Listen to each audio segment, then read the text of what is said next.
ตอนแรงได้ยังกินตอนแรงแล้วบ่ได้หืมบ่ได้กินบ่ฮู้แนวสิกินซ้ำเนาะ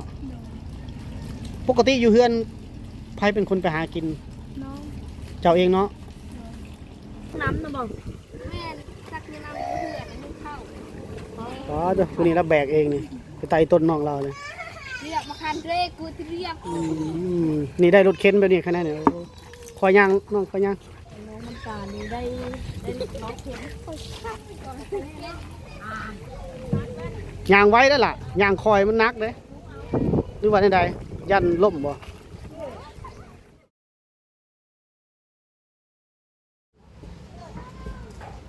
สบายดีท่านผู้ชมทางภายในและต่างประเทศเด้อพ่อกับบจอยเส้นเก่าเส้นเคยท่านผู้ชมอีพี่นี่มาลินน้ำน้องคันเพิ่นเด้อท่านผู้ชมเนาะพาท่านผู้ชมมาชมวิถีชีวิตความเป็นอยู่ของน้องเพิ่นเด้อน้องคันก็คือฮู้เด้อท่านผู้ชมเนาะเป็นลูกกำพร้าลากำพร้อยเนาะเป็นกำพร้าแม่เสียไปแต่น้อยอาศัยอยู่กับพ่อแล้วกับพี่ชายเนาะท่านผู้ชมเนาะอายุเพิ่นกับประมาณ16 ปีนี่แหละท่านผู้ชมน้องบ่ได้ทำเรียนหนังสือเลยท่านผู้ชมบ่มีความรู้เนาะเลยบ่ได้ไปรับจ้างอยู่ไสอาศัยแต่รับจ้างแต่ละมื้อนี่รับจ้างรายวันแบบว่าเขาจ้างปลูกมันสำปะหลังวันหนึ่งกับประมาณ150 บาท160 บาทเนาะพอได้เงินซื้อข้าวซื้อน้ำกินปัจจุบันนี่เพิ่นก็อยู่กับอ้ายกับพ่อกับแบ่งกันแต่ละมื้อแต่ละวันก็แบ่งกันไปหางานทำหาให้เรียกหาอยู่หากินเนาะเราจะพาไปชมวิถีความเป็นอยู่ของเพิ่นยามแรงๆเนาะเพิ่นมีวิถีชีวิตความเป็นอยู่กันเลยเนาะไปรับชมกันเลยท่านผู้ชม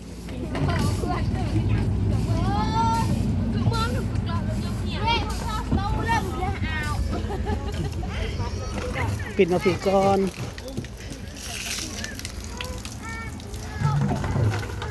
น้องขันสบายดี FC นะเฮ็ดหยังตักน้ำไปยังล่ะน้ำกินเขากินอยู่นี่สิบ่โอ้กินน้ำตัวนี้อยู่เฮือนในสนามนะตัวนั้น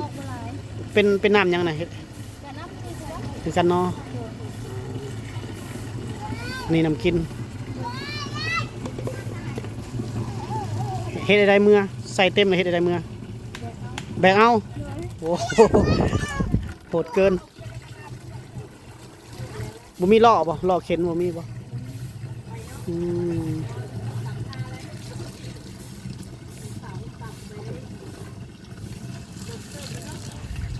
น้ำนี่ไหลตลอดเลยวะยามแรงก็มีบ่ยามแรงยามเดือน4เดือน5นะมีบ่ยามมันร้อนนะบ่ได้ขาดบ่โอ้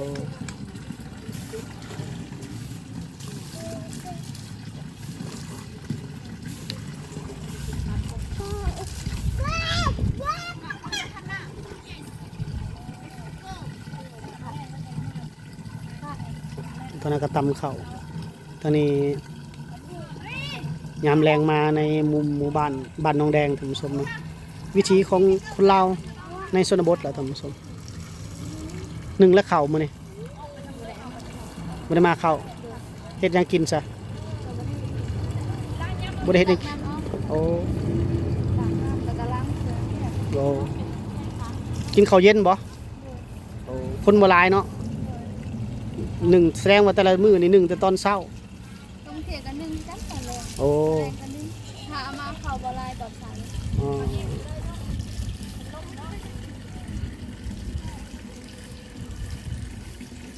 ชีวิตของวิถีชีวิตของน้องคันท่านผู้ชมเนาะ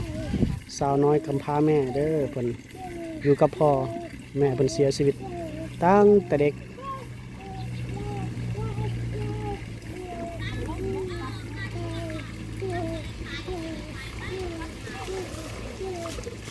แต่เต็มแล้ว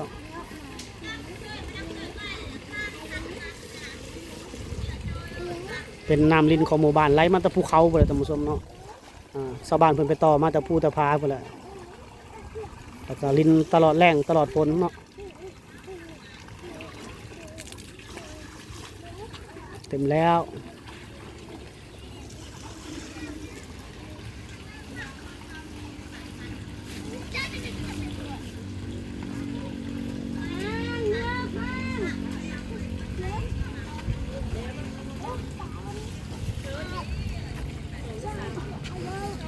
อู้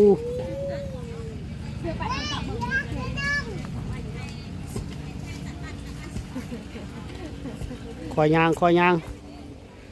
ะแนนแต่มันบ่ไกลปานใด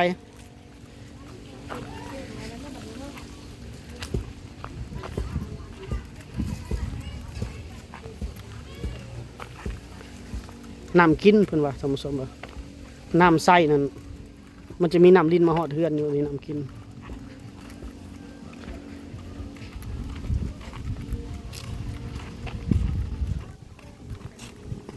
โอ้อืม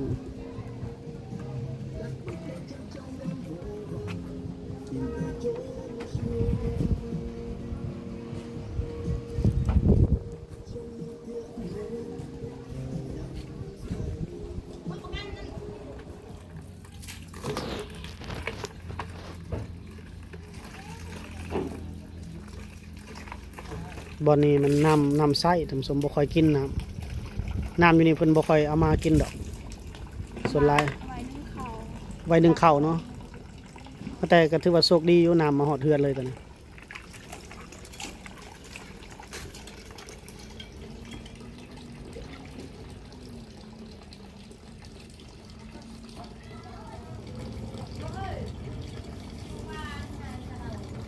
ตอนแรงได้ยังกินตอนแรงแล้ว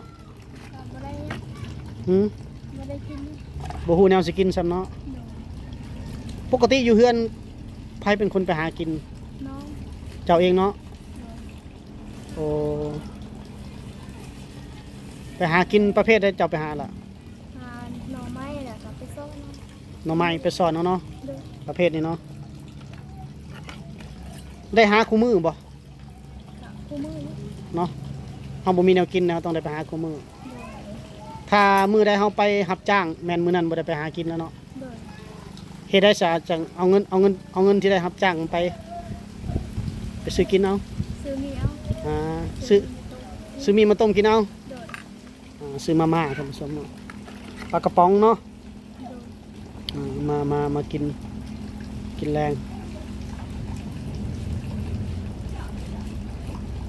อันนี้ก็คือเฮือนน้องคันบ่ได้ทำสมอยู่กับพ่อทำสมเราก็สู่ชีวิตเนาะเป็นลูกสาวคนเดียวของพ่อแม่เนาะของพ่อกะนึ่งข้าวนึ่งน้ำมีแต่น้องเพิ่นและหาปีสอบเวียกเฮือนเวียกซานแต่ละมื้อตื่นจักโมงล่ะ เอาเลย 5 โมงโอ้5 โมงเช้าคือว่าตื่นเด็กอยู่สำหรับบางคนเนาะตื่นมาตอนเช้ามันนึ่งข้าวนึ่งน้ำเนาะ เพื่อสิตักน้ำเนี่ยกัน โอ้ตักน้ำใส่เนาะหรือว่าตักน้ำกิน น้ำกินกับตักตอนเช้ามีเถื่อกับบริตักตอนเช้าตักตอนนั้นก็ได้ ไปแบกไปนั่นแหล้วเนาะ โดยแดกทุกมื้อน้ำเบิดมื้อ โอ้ได้แบกทุกมือปะ โดย ให้ยำห้อนให้กินน้ำดูเลยเนาะ โดย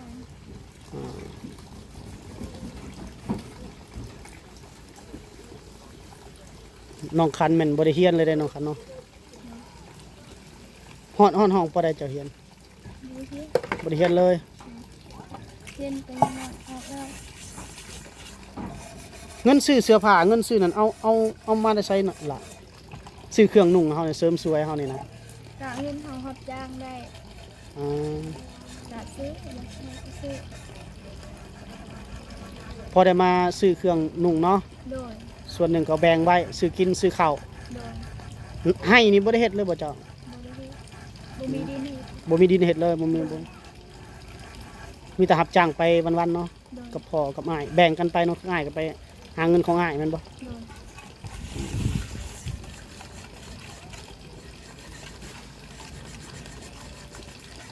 ไปรับจ้างถ้าบ่มีรับจ้างก็บ่ได้เงินแน่นอนล่ะเนาะ โดย อันนี้รับจ้างรายวันสมเจ้าไปแบบนี้ แบบไปรับจ้างรายเดือนเนี่ยบ่มีความคิดอยากไปบ่ล่ะเฮาบ่มีความรู้ว่าคิดรายยากบ่หรือว่าแนวใดหรือมีส่วนบ่ บ่ได้มี บ่มีเนาะก็พอได้อยู่คิดรายเนาะ โดย พออ่านเป็นบ่อ่านเครื่องของมาหยังอะนะ กะบ่ได้เป็นนี่ แต่เฮาฮู้เอาเนาะ โดย ยกตัวอย่างว่าแฟบบ่สบู่บ่สไลด์บ่มีหยังก็ไปหยิบเอามาเนาะ โดย แบบว่าคล้ายเครื่องก็คล้ายเครื่องในห้างทั่วๆไปก็พอได้อยู่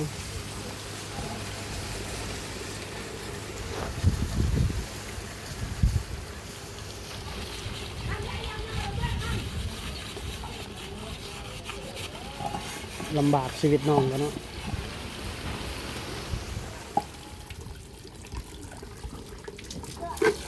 ล่างสุกี้ดีใส่สไลด์อยู่บ่ ใส่เบิดแล้วบ่มีเงินซื้อ สไลด์หมดแล้วบ่มีเงินซื้อ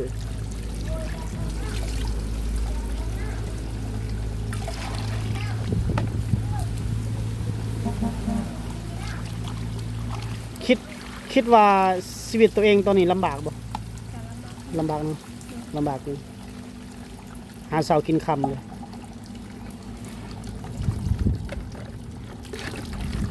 ในความฝันตัวนี้คิดยังไงเจ้าจะมีความฝันคิดอย่างตอนนี้มีอยู่บอกความฝันแบบเขามีความฝันมีอยู่บ่ แต่อยากมี อยากคิดในความฝันณปัจจุบันนี่ บ่ได้คิดหยังหรอก ยันว่าคิดว่าอยากมีเฮือนอยู่งามๆบ่หรือว่าอยาก โดยคิดแบบนั้นอยู่แต่มันบ่ได้ โอ้คิดก็ยังบ่กล้าคิดบ่ ก็ยังบ่กล้าเลยยังบ่ได้ แบบมีความฝันก็ยังบ่กล้าคิดเนาะ โดย ว่าอยากมีเฮือนอยู่แน่นหนาแน่นนะ โดย บ่ถึงกับว่าใหญ่หั่นเนาะ โดยก็มีพออยู่กัน แต่ว่า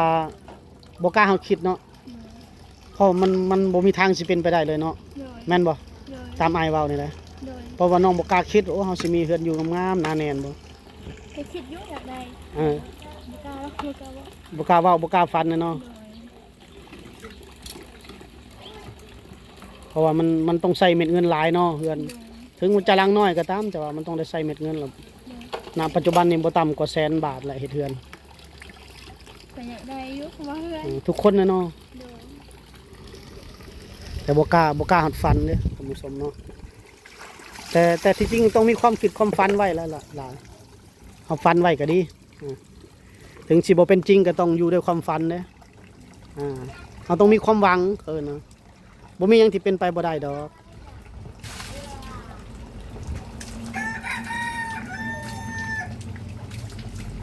มันบ่มีหยังแน่นอนในยุคปัจจุบันนี่ฝัน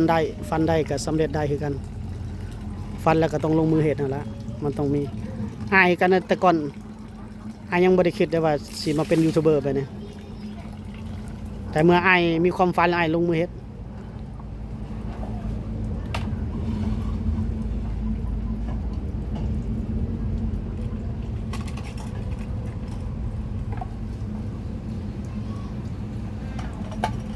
เอาล้างถ้วยล้างจานสำเร็จแล้วแล้วล่ะ แล้วเรา โอ้ไวเนาะ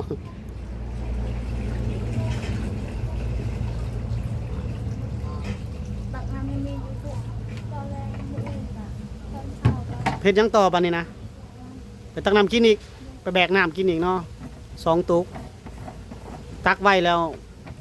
มือนี้มืออื่นจังบ่ได้ตักบ่ มื้ออื่นบ่หมด มันบ่หมดก็บ่ได้ตักเนาะไปลุยอีกสายลุยขนาดต่อคิวกันมาเอาน้ำไหมท่านผู้ชมเจ้าก็มาตักน้ำบ่เออ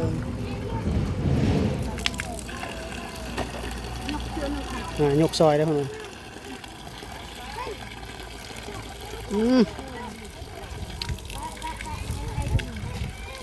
ได้ล่อเข็นแค่นี้น้องคันเนาะได้รถสุกแค่รถล่อเข็นน่ะยังคล้ายๆไหนได้ดีรุ่นแบกเอาเลยรุ่นนี้เอ้าใครไกลกล้องเฮาเมื่อกี้นี่แวบๆ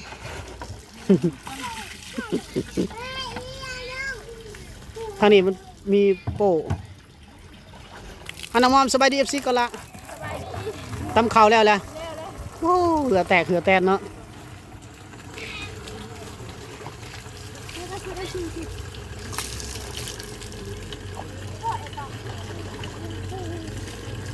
แบกครั้งที่2อีกบัดนี้เนาะโอ้บุกแค่เนาะคือบ่เข้าห่มท่าก่อนให้มันเต็มก่อนนี่ทั้งพี่นั่งพักผ่อนท่านน่ะสิตำข้าวอีกแล้วบ่น้องมอมตำแล้วแหละเนาะ ในเท่าเพิ่นนั่นน่ะกิ่งขกไปเฮ็ดหยังอะเราสิตำข้าวอีกบ่โอ้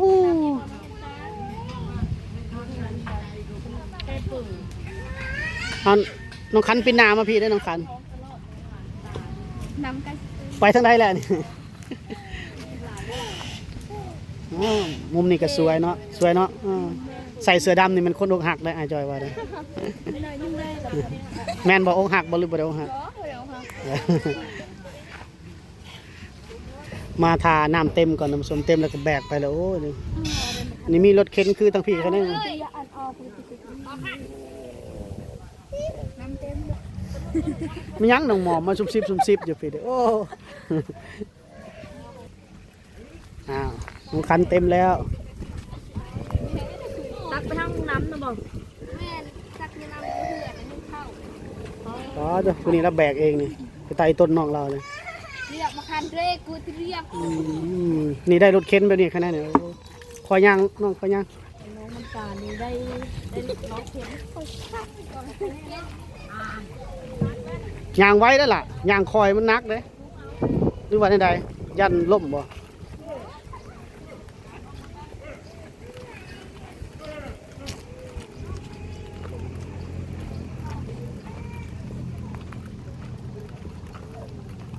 บ่จอยก็นำเสนอเรื่องราวของน้องเพิ่นตลอดท่านผู้ชมเพื่อมีผู้ใหญ่ใจดีเพิ่นเข้ามาช่วยเหลือความเป็นอยู่ของน้องเพิ่นน่ะเนาะเห็นแล้วก็โอ้อดสงสารบ่ได้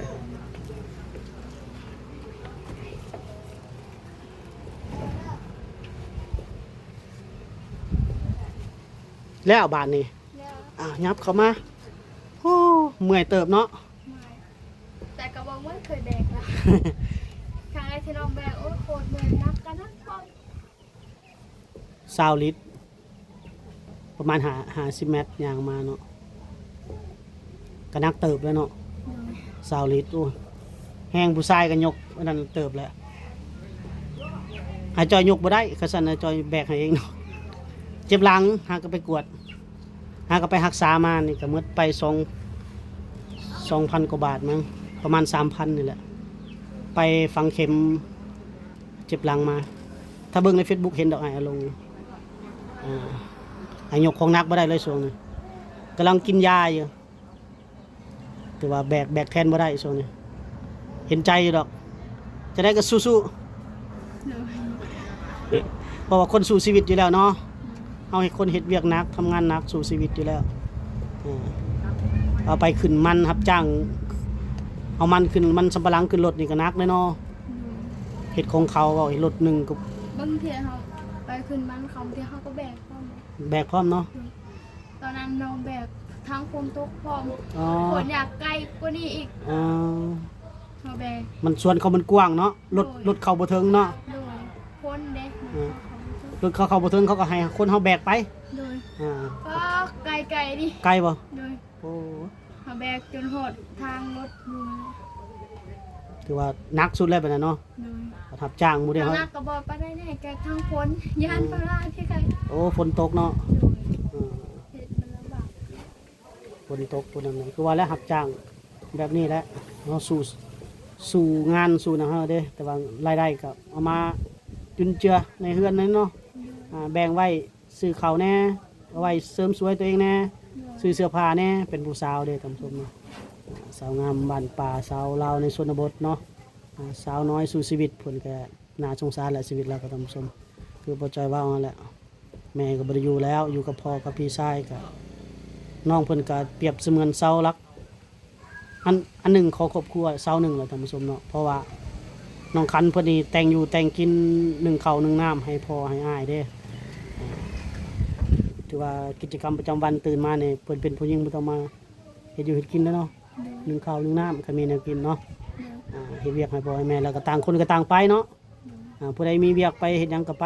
คือน้องคันมี อายเขาคือกันเมื่อวานนี้เราไปรับจ้างลูกมันเขา โอ้คือว่าแบ่งไปเนาะผู้ใดมีหน้าที่จะได้ไปเนาะ โดย โอเคล่ะโอเคเนาะเฮาสิจบคลิปไว้ซ้ำนี้ก่อนเด้อท่านผู้ชมเนาะนี่คือเรื่องราวและวิถีชีวิตของสาวลาวในชนบทเนาะวิถีชีวิตของน้องคันท่านผู้ชมเนาะสาวน้อยผู้สู้ชีวิตเพิ่นว่าเนาะลำบาก แต่น้อยๆเลยท่านผู้ชม ฝ กัน นตกมันคือชิวอะไรสบายดีว่าทัว ฝนตก ตอนนั้นก็ขาด โอ้ขาดมื้อละท่านผู้ชมหนึ่งตัวนี่เนาะก็ได้ให้เขาเบิ่งเรื่องราวความเป็นอยู่ของเพิ่นท่านผู้ชมที่รับชมอยากสนับสนุนหรืออยากช่วยเหลือความเป็นอยู่ของน้องขันติดต่อเข้ามาได้เด้อท่านผู้ชมเดี๋ยวเราจะเอาขึ้นไลน์ให้เด้อติดต่อเข้ามาได้ช่วยเหลือความเป็นอยู่ของน้องเพิ่นเนาะโอเคท่านผู้ชมขอขอบอกขอขอบใจขอขอบคุณทุกท่านที่ให้การ